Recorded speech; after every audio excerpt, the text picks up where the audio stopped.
What's up everyone? Welcome to the video. Today we're going to take a look at how to change the battery in this Ford Fiesta remote key fob.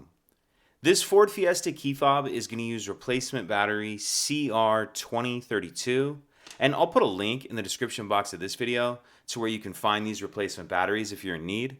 The other thing I'm going to be using to replace this key fob battery is a small flathead screwdriver. So the first thing I'm going to do is grab my key fob, and if we flip it over so we're looking at the back, I'm going to pop this back cover off.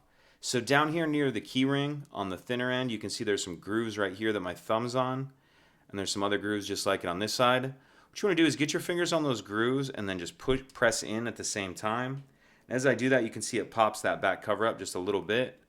It'll allow you to get your finger on it and get it off of there. Once we get that off of there, we see our emergency key right here. Go ahead and pull that out of there and just set that to the side. Now I'm going to grab my screwdriver, and again, looking at the skinnier end, the end with that had the grooves on it, you can see there's this little notch right here. What I'm going to do is stick my screwdriver in that notch like that, make sure it's all the way pushed in, and then pry up. And as I do that, you can see it splits the two halves of the case apart. Once we get that off, in this half we see our battery right here. I'll use my screwdriver just to get under the edge of that battery and get it out of the holder. Then I'm going to grab my new replacement battery, and you want to make sure that you're installing your new battery with the plus side down.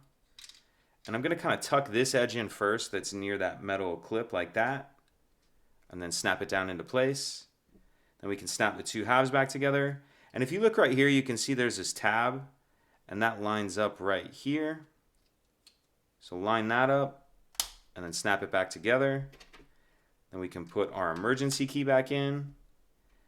And then lastly, we'll put this back cover on, and I like to start the bigger end in first. You can see there's that little tab.